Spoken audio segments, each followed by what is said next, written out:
All right, this is an excerpt from the Joint House Inquiry where co-chair Bob Graham interviews Joseph Greene from the Immigration Naturalization Service and Francis Taylor from the State Department. And here we go.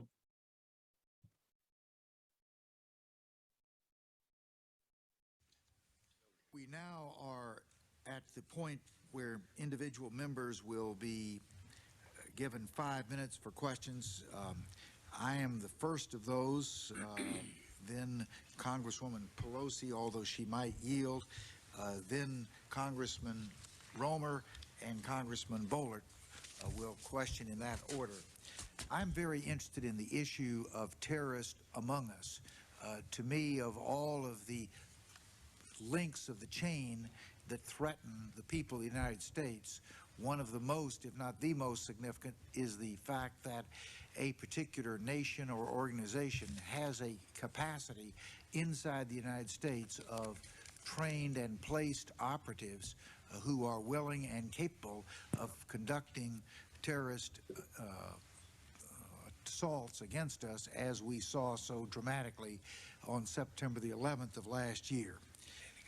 In a closed session, it was stated that one of the targets to try to disrupt and avoid the enlargement of those operatives inside the United States would be a closer scrutiny on those persons who we had reason to believe had gone through a training camp and then we're trying to return to the United States or enter the United States for the first time. We are getting a significant amount of data from the results of the war in Afghanistan on that subject. Now the question is, how can we apply it? This question is particularly to Mr. Greene and to Ambassador. Yeah, this would be an interesting situation to be in, right? Because at the time,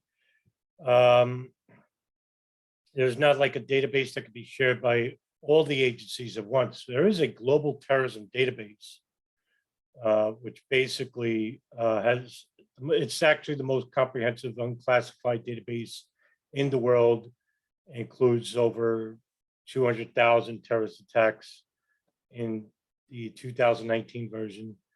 In 2001, the University of Maryland obtained a database of terrorist attacks from 1970 to 1997, which was collated by the Pinkerton Global Intelligence Services. And but in there's certain years that they lost because when they were moving data, for example, from 1993 was lost. Although they believe that the original data, a lot of it was lost during the move. So, you know, the FBI has their own database. There's a tip-off database, which is called tip-off, which is used. And there's not much like a terrorist watch list. You know, you have this, there's like a terrorist screening center used by the FBI, tip-off, which is developed by the Analysts Corporation in Virginia, which is used by the FBI and the Intelligence Committee and now the Department of Homeland Security. But a lot of these databases are outdated. Right? The FBI is notoriously known for having, you know, the mindset of the 1960s in 2020, like 2010, for example. And so they're usually made fun of by other intelligence communities that get bigger budgets. For example, like the Defense Intelligence Agency, like the biggest agency of all, CIA, and now the NSA. I think the NSA makes more than any other agency. But the budgets sometimes are not public. The CIA doesn't make theirs public, for example. So it really doesn't know, but a lot of this funding actually goes to certain programs or to certain offices. It could be for domestic crimes or counterterrorism, international terrorism, white collar crimes, for example. So whatever department has more programs or more action, um, they're the ones that are going to get the bigger the budgets, or whoever has the bigger mouth, in which they can apply it to the inspector general, and then they can go before a Senate Appropriations Committee and usually beg for more money. After 9/11, the NSA got the biggest blank checks because the State Department under the Bush administration actually went to the NSA and said, "What can you do?" And Director Michael Hayden basically says, "Well, we're constrained by the Constitution," and the State Department basically said, "What can you do outside those parameters?" For example, so if international terrorism is the topic, agencies like the CIA, the FBI, and the NSA are basically going to be the lead agencies for domestic and foreign international terrorism. But the databases that they use are usually not, it can't be ascertained by all the agencies at once.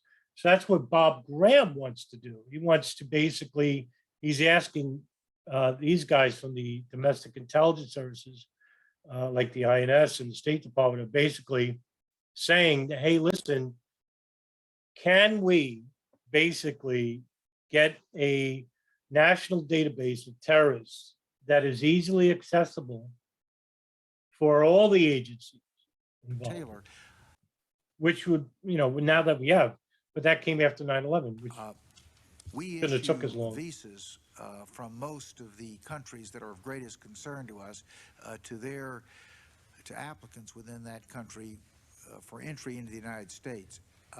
How much utility have the intelligence agencies made of your visa list to match it against list of suspect persons to determine if there are people already in the United States, or to be on the watch for persons who might be attempting to enter the United States? I'll start from the interior, Mr. Chairman. As I mentioned to you earlier, the information that we're currently getting in from the various agencies of the national intelligence community, and the 14,000 number that I mentioned to Mr. Shelby earlier, includes but is not limited to CIA cables. But that is giving us a capability when we expand the use of IBIS to people who are already within the United States, for example, applying for benefits, to use that intelligence in a way that we have not been able to before. One of the other things that I mentioned, which is the special registration program under the NSEERS system, is allowing us to focus not only on 5 countries that have been identified by the Attorney General as needing to participate in this special registration process, but also allows for the individual inspectors within certain guidelines and based on certain intelligence to require other people from other countries to register as well. So I think that there's a greater expansion of the information that we now have access to in terms of who poses a potential threat to the United States, in addition to identified targets by name as a result of intelligence work overseas. The challenge for us, as I said to Congressman Hoekstra, 7 million illegal people in the United States by estimates. The challenge is for us to devise a risk management strategy that would allow us really to focus the resources that we have in the interior on identifying those people who pose the greatest potential threat. And Yeah, but who labels the people as potential threats, right? Well, that depends on the agency involved. The danger about this would be like, for example, in November of 2001, the executive branch gave full, and this is under Dick Cheney, by the way, not Bush. This was led by Dick Cheney, the vice president, in allowing not the Department of Justice, but for the State Department to label people as terrorists. That's, can you imagine consolidation of power dedicated to the hands of the few? And it was a memorandum that basically said that those who are deemed terrorists are not afforded the rights of the Geneva Convention. In other words, unlawful detention, indefinite detention without seeing a lawyer for crimes that you can't see and for an indeterminate amount of time. And I mean, look at what's happening in Guantanamo Bay, for example. The 5 individuals who are charged with the events of September 11, 2001, Khalid Sheikh Mohammed, Ramzi bin Al-Shib, Wali bin Atash, Almar Baluchi, and Mustafa Al-Hasnawi, all Al-Qaeda operatives, and all are charged with the events of September 11, 2001. They are charged with these crimes. And yet, we're now in the year 2022, no trial. And there is a trial date, I think 2024. What the hell is the holdup? But this is what happens when you give a consolidation of power to the executive branch, right? It should be up to the Department of Justice, the FBI, to basically bring charges against these people and try them in such a place like the Southern District of New York. No, instead, the State Department wants them held in a military tribunal where the laws don't apply, domestic laws afforded to regular citizens of the United States, because 1, they're not citizens of the United States, and 2, they're labeled terrorists, labeled to them by the State Department, afforded to them in the memorandum in November of 2001, in which was created by Dick Cheney. They didn't, in fact, how dangerous that is that Dick Cheney didn't even involve the Attorney General, John Ashcroft, or Colin Powell, State Department, Condoleezza Rice, National Security Advisor. Hardly anyone knew in the judicial branch about this memorandum, which was written by White House lawyers like David Addington and John Yoo. And, these are the people who are, these are criminals. And so Joseph Greene basically is just suggesting that the people who are already inside the United States, who are foreigners, nationals from a different country that are here in the United States, trying to get benefits like welfare and whatnot.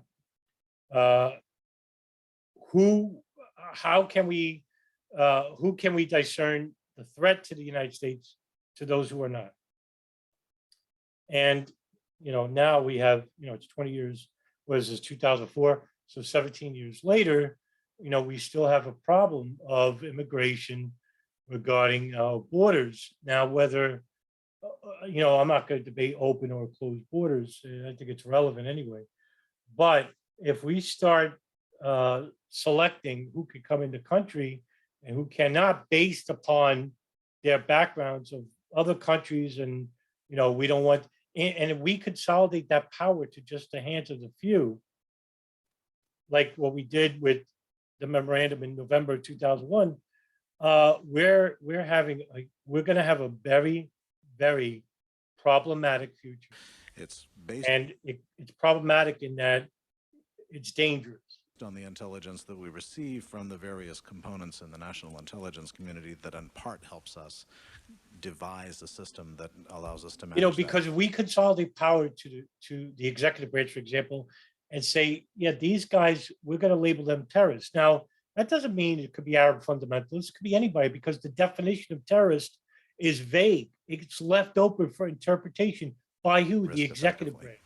I'd like to ask a quick question before. You know how many people were released from Guantanamo Bay because they weren't terrorists? And yet, look what we did to these people. I think it's over 800 people. Ambassador Taylor, could you assess in a few words where are we in terms of implementing the system that you have just outlined? We are just starting.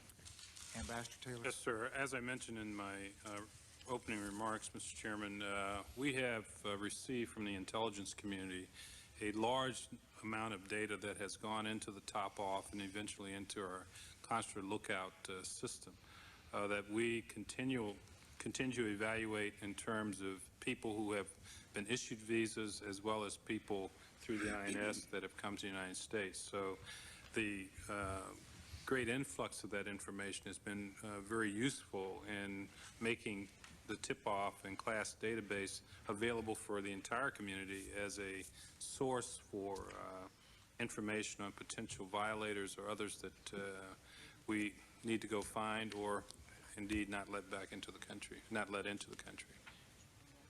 I'm going to exercise the chairman's prerogative for one quick follow-up question. What percentage of those persons who are on your tip-off list are also in the database for the interior activities? Is it 100% or? It's available completely to the INS and IBIS. When it's my next turn, I'm going to be asking some questions of Governor Gilmore and Commissioner Norris. Yeah, that's a good question. Like, all right, how many people in the country who are already deemed threats to the country? What percentage of that are the people who are already in the country? Right, that would be on the tip-off list. And if that tip-off list has a number of people like, say, what Bob Graham says, imagine, it's 100%, right? Or is it 85%, or is it 10%, right? But the answer wasn't given by Francis Taylor, because it's not up to him to decide. That's the Immigration Naturalization Services and Joseph Greene. Now, that's a really good question. I wish he would answer that.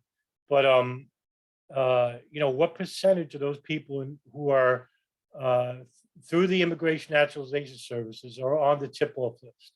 And that's the terrorist database of the State Department FBI, right? What percentage of it was?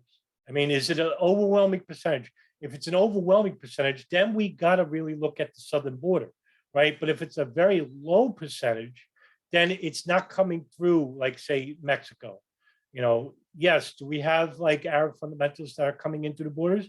Well, not just Mexico. What about Canada?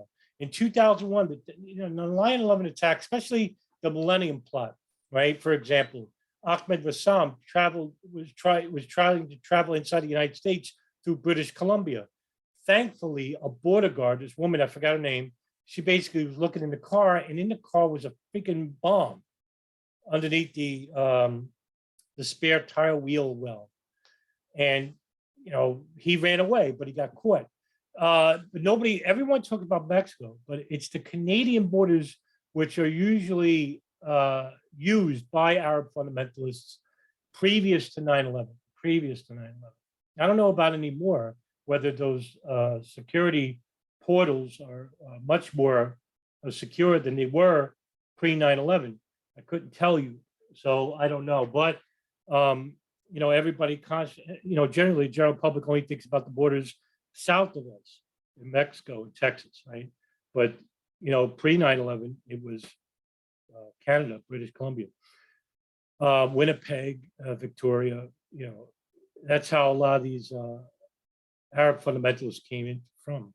Ali Muhammad, for example, of the 1993 and Landmarks plot, and of course, the East Africa embassy bombing. But I digress, and that's the end of this episode. And I'll see you at the other.